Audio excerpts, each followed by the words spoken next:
everyone, it's Cass. Welcome back to my channel, What Cass Read. Today, we're going to do my spoilery gush discussion, spoiler-filled, lots of spoilers video of The Name of the Wind by Patrick Rothfuss. So of course, if you haven't already read this book, it's filled with spoilers. Go check out my spoiler-free review. And when you've read this book, come back and join me because there's lots of things that I want to discuss. I don't think it's going to be too long of a video, but I love this book so much.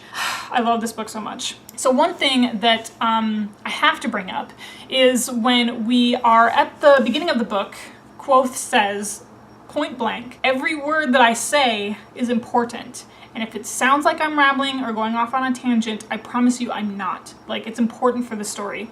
And there were bits and pieces of this book that I would have to like check back to and be like, okay, this is important, this is important. Like, don't just put this off. Now, it could be a storytelling device by Patrick Rothfuss to be like, don't skim the pages on my books. When I listened to an interview Patrick Rothfuss did, is he's written the whole story already. It took him 7 years to write all 3 books, and then it took him another 7 years to edit this book before he was confident in publishing it. So despite the fact that there are bits and pieces that I'm like, oh, why are we talking about this for so long? The knowledge that he's written the whole book and this is gonna come back somehow, it's incredible. Like, it's amazing. It's like a work of art of storytelling that I haven't seen in forever. I want to have a beer with Patrick Rothfuss. I don't even drink. I want to have a beer with him. I want to buy that man a beer.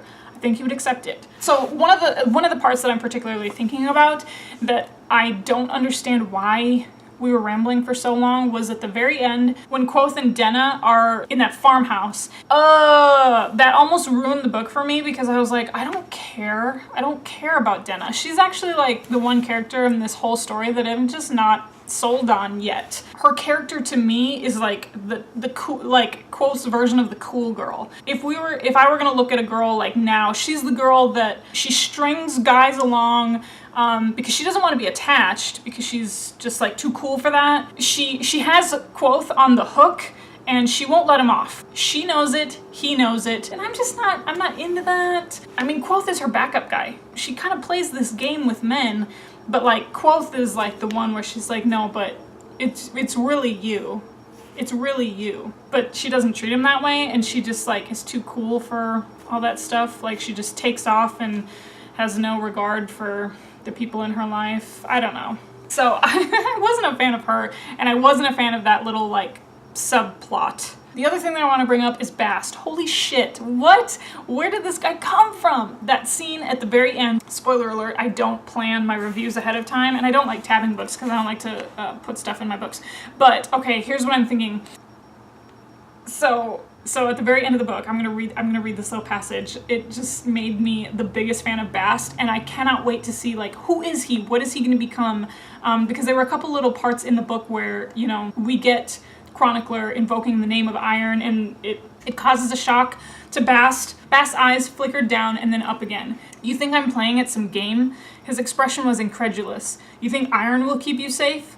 Bast leaned forward, slapped Chronicler's hand away, and grabbed the circle of dark metal before the scribe could move. Immediately, Bast's arms stiffened and his eyes clenched shut in a grimace of pain. When he reopened them, they were solid blue, the color of deep water or the darkening sky. Bast leaned forward, bringing his face close to Chronicler's. The scribe panicked and tried to scrabble sideways out of the bed, but Bast took hold of his shoulder and held him fast.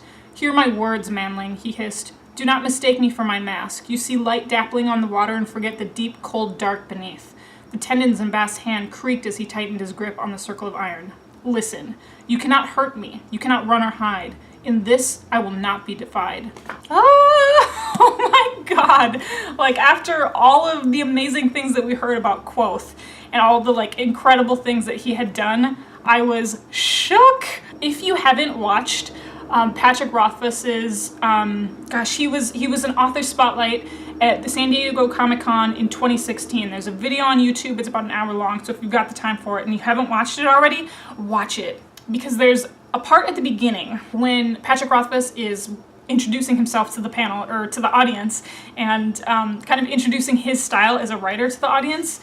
He tells a children's story that he wrote, and then talks about how the story that he wrote is not the story of, it's not what it seems. and I got so nervous because I'm like in love with this book. If that little nugget of information, if he says that this book is not what it seems, because he said there's something that happens to readers when they read a book for the first time. You can never read it again for the first time. But once you finish it and you go back on a reread, then you start picking up on things with the knowledge of the whole complete story. Or when he wrote that story was not what it seemed from the beginning. So now I'm like really nervous about how this story is gonna end. Like, is he gonna just like completely destroy me? Is he gonna eat a cat? Watch that video. Is he gonna eat a kitten? I don't know. I don't know what's in store for me. I have the Wise Man's Fear in my Amazon cart right now. I was gonna order it for my birthday, so that's gonna happen really soon. And then I'll be with like the rest of you who are waiting for the third book. I'm already waiting for the third book and I haven't even gotten to the second book.